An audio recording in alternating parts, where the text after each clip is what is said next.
Hi friends, welcome to Vishruta creatives. ಇವತ್ತಿನ ವಿಡಿಯೋದಲ್ಲಿ last ವಿಡಿಯೋದಲ್ಲಿ ನಾನು ಈ ಕ್ಲಾತಲ್ಲಿ ಸ್ಕರ್ಟನ್ನು ಕಟಿಂಗ್ ಮತ್ತು ಸ್ಟಿಚಿಂಗ್ ತೋರಿಸಿದ್ದೆ ಅಲ್ಲ. ಇವತ್ತಿನ ವಿಡಿಯೋದಲ್ಲಿ ಬ್ಲೌಸನ್ನು ಯಾವ ರೀತಿ ಕಟಿಂಗ್ ಮತ್ತು ಸ್ಟಿಚಿಂಗ್ ಮಾಡ್ಕೋಬೇಕು ಅನ್ನೋದನ್ನು ತೋರಿಸ್ತೀನಿ. ಮೊದಲಿಗೆ ನಾವು ಲೈನಿಂಗನ್ನು ಕಟ್ ಮಾಡ್ಕೊಳ್ಳೋಣ. ಲೈನಿಂಗನ್ನು 4 ಫೋಲ್ಡಲ್ಲಿ ಹಾಕ್ಕೊಂಡಿದ್ದೀನಿ. ಕೆಳಗಡೆ ನೋಡಿ ಅರ್ಧ ಇಂಚು ಸ್ಟಿಚಿಂಗ್ ಮಾರ್ಜಿನ್ ಬಿಟ್ಟು ನಾನು 12.5 ಇಂಚು ಬ್ಲೌಸ್ ಲೆಂತನ್ನು ಇಡ್ತಾಯಿದ್ದೀನಿ. ಮೇಲೆ ಕೂಡ ಅರ್ಧ ಇಂಚು ಸ್ಟಿಚಿಂಗ್ ಮಾರ್ಜಿನ್ ಅಂದರೆ 13.5 ಟೋಟಲ್ ಮಾರ್ಕಿಂಗನ್ನು ಹಾಕ್ಕೊಂಡಿದ್ದೀನಿ. ಇಲ್ಲಿ ಕೂಡ ಒಂದು ಲೈನ್ ಹಾಕ್ಕೊಳ್ಳಿ. ಶೋಲ್ಡರ್ 5 ಇಂಚು ಇಡ್ತಾಯಿದ್ದೀನಿ. ಹಾರ್ಮೋಲ್ ಕೂಡ 5 ಇಂಚು ಇಡ್ತಾಯಿದ್ದೀನಿ. ಎರಡು ಮಾರ್ಕ್ಗಳನ್ನೂ ಕೂಡ ಸೇರಿಸ್ಕೊಳ್ಳಿ. ಎದೆ ಸುತ್ತಳತೆ 7 ಇಂಚು ಅಂದರೆ 28 ಇಂಚು ಎದೆ ಸುತ್ತಳತೆ ಇದೆ. 4ನೇ ಭಾಗಕ್ಕೆ 7 ಇಂಚಿಗೆ ಮಾರ್ಕ್ ಮಾಡ್ತಾಯಿದ್ದೀನಿ. ಸೊಂಟದ ಸುತ್ತಳತೆ 6.5ಗೆ ಮಾರ್ಕ್ ಮಾಡ್ತಾಯಿದ್ದೀನಿ. ಈ ಎರಡು ಮಾರ್ಕ್ಗಳನ್ನೂ ಕೂಡ ಸೇರಿಸ್ಕೊಂಡು ಎಕ್ಸ್ಟ್ರಾ ಮಾರ್ಜಿನ್ನು 1.5 ಅಥವಾ 2 ಇಂಚ್ವರೆಗೂ ಮಾರ್ಕ್ ಮಾಡ್ಕೊಳ್ಳಿ. ಹೀಗೆ ಮಾರ್ಕ್ ಮಾಡಿಕೊಂಡು ಹಾರ್ಮೋಲಲ್ಲಿ ಈ ರೀತಿ ಶೇಪನ್ನು ಡ್ರಾ ಮಾಡ್ಕೊಳ್ಳಿ. 1.25 ಇಂಚಿಗೆ ಮಾರ್ಕ್ ಮಾಡಿಕೊಂಡ್ರೆ ಶೇಪ್ ಅನ್ನೋದು ನಮಗೆ ಕರೆಕ್ಟಾಗಿ ಬರುತ್ತೆ. ಈ ಚಿಕ್ಕ ಸೈಜ್ ಅಲ್ವಾ, ಹಾಗಾಗಿ ಈಗ ನೆಕ್ ವಿಡ್ತ್ ಬಂದುಬಿಟ್ಟು 2 ಇಂಚ್ ಇಡ್ತಾಯಿದ್ದೀನಿ. ಶೋಲ್ಡರು 3 ಇಂಚ್ ಇಡ್ತಾಯಿದ್ದೀನಿ. ನೆಕ್ ಲೆಂತು 5.5ಗೆ ಮಾರ್ಕ್ ಮಾಡಿಕೊಂಡು ರೌಂಡ್ ಶೇಪನ್ನು ನಾನು ಡ್ರಾ ಮಾಡ್ಕೊತೀನಿ. ನಮ್ಗೆ ಯಾವ ನೆಕ್ ಡಿಸೈನ್ ಬೇಕೋ ಅದನ್ನು ಇಲ್ಲಿ ಡ್ರಾ ಮಾಡ್ಕೋಬೋದು. ಈ ಮಾರ್ಕ್ಗಳನ್ನ ಈ ರೀತಿ ಸೇರಿಸ್ಕೊಂಡು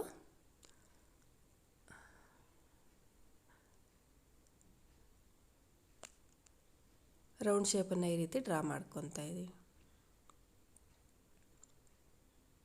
ಹೀಗೆ ಮಾರ್ಕ್ ಹಾಕ್ಕೊಂಡ್ಮೇಲೆ ಈ ಕಡೆ ಕೆಳಗಡೆ ಸೈಡ್ ಈ ರೀತಿ ಸ್ವಲ್ಪ ಕ್ರಾಸಾಗಿ ನಾವು 1 ಇಂಚಷ್ಟು ಮೇಲೆಗೆ ಮಾರ್ಕ್ ಮಾಡ್ಕೋಬೇಕು. ಆ ರೀತಿ ಮಾಡ್ಕೊಂಡಾಗ ಮಾತ್ರ ಸೊಂಟದ ಹತ್ರ ನಮಗೆ ನೀಟಾಗಿ ಬರುತ್ತೆ.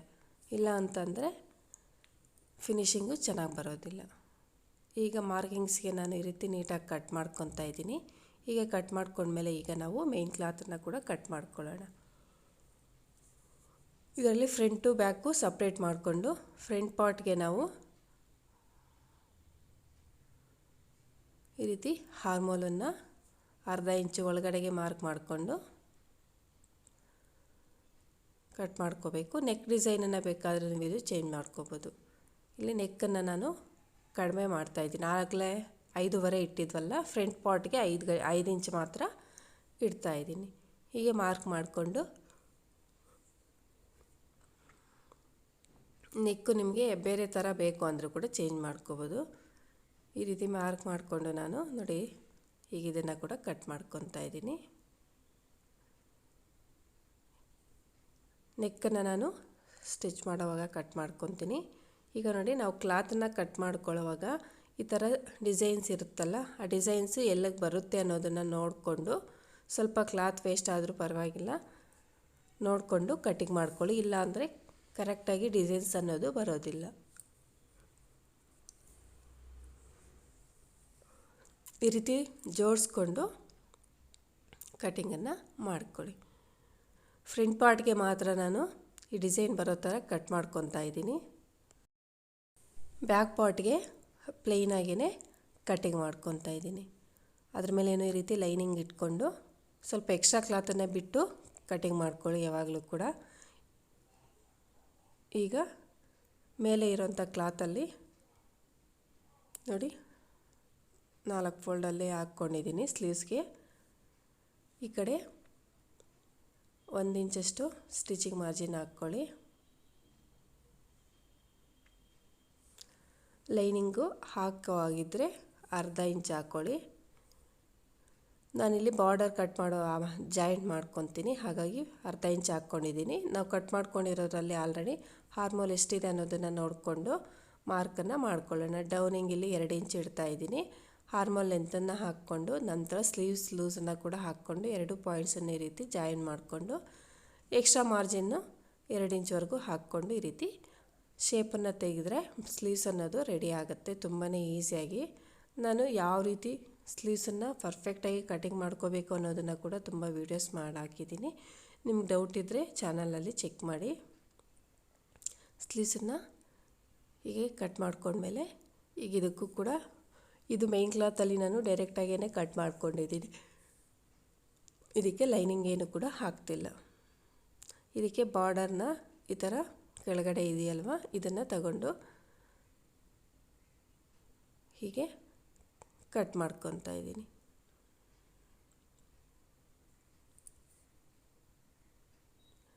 ಈ ಕಡೆ ಎಕ್ಸ್ಟ್ರಾ ಇರೋದು ಹಾಗೇ ಕಟ್ ಮಾಡ್ಕೊಬಿಡೋಣ.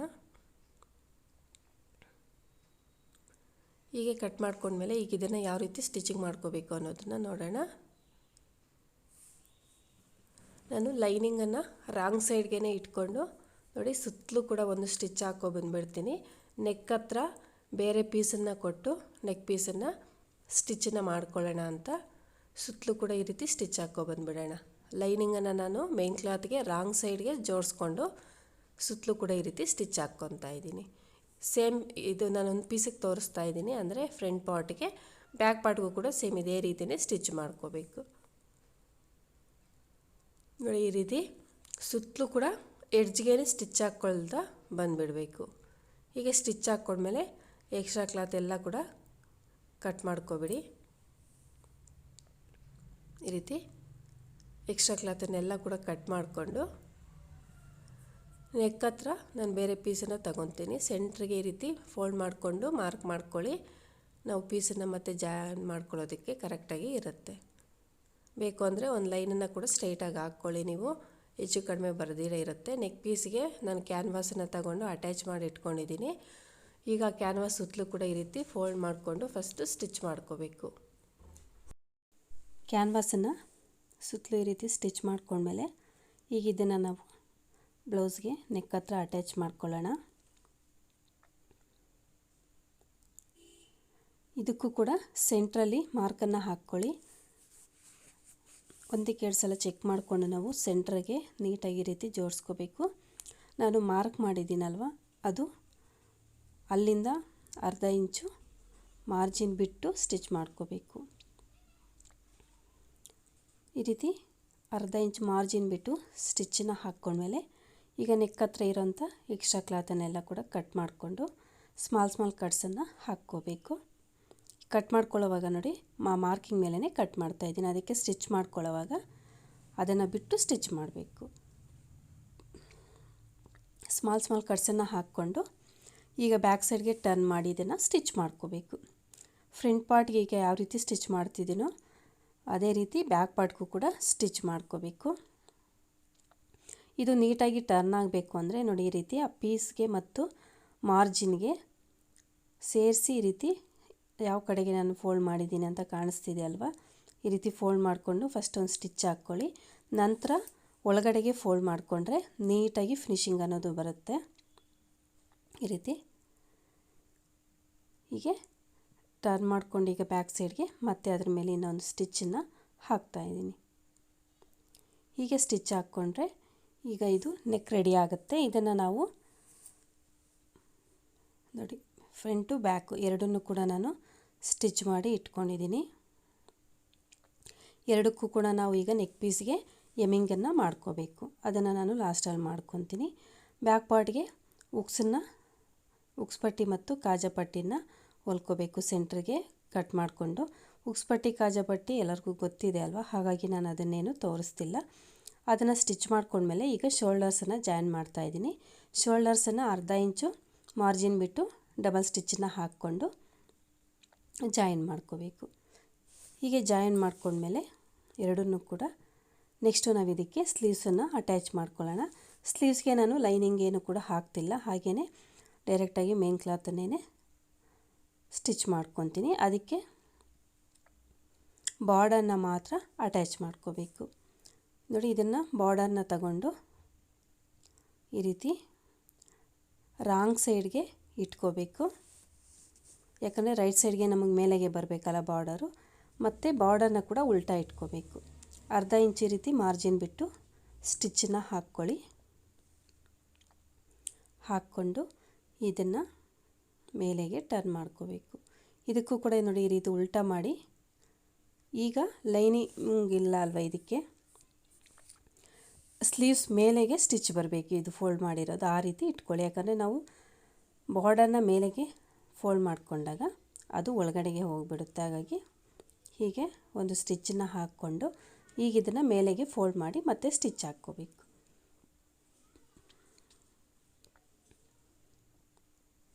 ಈ ಕಡೆ ಕೂಡ ಅರ್ಧ ಇಂಚ್ ರೀತಿ ಕರೆಕ್ಟಾಗಿ ಫೋಲ್ಡ್ ಮಾಡಿಕೊಂಡು ಸ್ಟಿಚ್ ಮಾಡ್ಕೊಳ್ಳಿ. ನಾನು ಫಸ್ಟ್ ಇಲ್ಲಿಗೆ ಎಡ್ಜ್ ಸ್ಟಿಚ್ ಮಾಡ್ಕೊಂಡ್ಮೇಲೆ ಒಳಗಡೆಗೆ ಮತ್ತೆ ಅದನ್ನು ಫೋಲ್ಡ್ ಮಾಡಿ ಸ್ಟಿಚ್ ಮಾಡ್ಕೊತೀನಿ. ಹಾಗೆ ಮಾಡೋದ್ರಿಂದ ಹೆಚ್ಚು ಕಡಿಮೆ ಬರದೇ ನಮಗೆ ನೀಟಾಗಿ ಗೊತ್ತಾಗುತ್ತೆ. ಯಾವ ರೀತಿ ಬೇಕಾದರೂ ಸ್ಟಿಚ್ ಮಾಡ್ಕೋಬೋದು, ಪ್ರಾಬ್ಲಮ್ ಏನೂ ಇಲ್ಲ. ಇದ್ರ ಮೇಲೆ ಸ್ಟಿಚ್ ಹಾಕ್ಕೊಂಡ್ಮೇಲೆ ಈಗ ನೋಡಿ ಕರೆಕ್ಟಾಗಿ ಈ ರೀತಿ ಫೋಲ್ಡ್ ಮಾಡಿಕೊಂಡು ಒಂದು ಕಡೆ ಜಾಸ್ತಿ ಒಂದು ಕಡೆ ಕಡಿಮೆ ಬರಬಾರ್ದು, ಆ ರೀತಿ ನೋಡಿಕೊಂಡು ಹೀಗೆ ಸ್ಟಿಚ್ಚನ್ನು ಹಾಕ್ಕೋಬೇಕು. ಎರಡು ಸ್ಲೀವ್ಸನ್ನು ಕೂಡ ಇದೇ ರೀತಿಯೇ ಸ್ಟಿಚ್ ಮಾಡ್ಕೋಬೇಕು. ಬಾರ್ಡನ್ನು ಕಟ್ ಮಾಡ್ಕೊಳ್ಳೋವಾಗ ಕೂಡ ನಾವು ಎರಡು ಸೈಡು ಮಾರ್ಜಿನ್ ಇರೋ ಥರ ಕಟ್ ಮಾಡ್ಕೋಬೇಕು. ಹೀಗೆ ಎರಡು ಸ್ಲೀವ್ಸನ್ನು ಕೂಡ ಸ್ಟಿಚ್ ಮಾಡ್ಕೊಂಡ್ಮೇಲೆ ಅದನ್ನು ಒಂದರ ಮೇಲೆ ಒಂದು ಇಟ್ಟು ಫ್ರಂಟ್ ಶೇಪನ್ನು ಕೂಡ ಕಟ್ ಮಾಡ್ಕೊಳ್ಳಿ. ಹೀಗೆ ಸ್ಟಿಚ್ ಮಾಡ್ಕೊಂಡ್ಮೇಲೆ ಎರಡು ಸ್ಲೀವ್ಸನ್ನು ಕೂಡ ಒಂದೇ ಸಲ ಸ್ಟಿಚ್ ಮಾಡ್ಕೊಳ್ಳಿ. ಸ್ಟಿಚ್ ಮಾಡಿಕೊಂಡು ನೋಡಿ ಈ ರೀತಿ ಫ್ರಂಟ್ ಶೇಪನ್ನು ಕಟ್ ಮಾಡ್ಕೋಬೇಕು. ಒಂದರ ಮೇಲೆ ಒಂದು ಉಲ್ಟಾ ಇಟ್ಕೊಂಡು ಕಟ್ ಮಾಡಿಕೊಂಡ್ರೆ ಎರಡೂ ಕೂಡ ನಮಗೆ ಒಂದೇ ಸಲ ಬರುತ್ತೆ. ಈಗ ನಾವು ಸ್ಲೀವ್ಸನ್ನು ಅಟ್ಯಾಚ್ ಮಾಡ್ಕೊಳ್ಳೋಣ. ಸ್ಲೀವ್ಸ್ಗೆ ಸೆಂಟರಲ್ಲಿ ಮಾರ್ಕ್ ಮಾಡಿಕೊಂಡು ಅದನ್ನು ಶೋಲ್ಡರ್ ಸೆಂಟರಿಂದ ಈ ರೀತಿ ನಾನು ಅಟ್ಯಾಚ್ ಮಾಡ್ಕೊತಾ ಇದ್ದೀನಿ. ಶೋಲ್ಡರ್ ಸೆಂಟರಿಂದ ನಾವು ಅಟ್ಯಾಚ್ ಮಾಡೋದ್ರಿಂದ ಫಿನಿಶಿಂಗು ನೀಟಾಗಿ ಬರುತ್ತೆ. ಮತ್ತು ಎಕ್ಸ್ಟ್ರಾ ಏನಾದರೂ ಸ್ಲೀವ್ಸ್ ಕಡೆ ಇದ್ದರೂ ಅಥವಾ ಶಾರ್ಟ್ ಇದ್ದರೂ ಕೂಡ ನಾವು ಅಟ್ಯಾಚ್ ಮಾಡೋ ಇದು ಸೈಡ್ ಫಿಟ್ಟಿಂಗ್ ಮಾಡೋ ಕಡೆ ಅಡ್ಜಸ್ಟ್ಮೆಂಟ್ ಮಾಡ್ಕೋಬೋದು. ನಾವು ಸ್ಟಾರ್ಟಿಂಗಿಂದ ಸ್ಟಿಚ್ ಮಾಡ್ಕೊಂಡು ಬಂದ್ವಿ ಅಂತಂದರೆ ಹೆಚ್ಚು ಕಡಿಮೆ ಬರೋ ಚಾನ್ಸ್ ಇರುತ್ತೆ. ಫಿನಿಶಿಂಗು ಕೂಡ ಅಷ್ಟು ಕರೆಕ್ಟಾಗಿ ಬರೋದಿಲ್ಲ.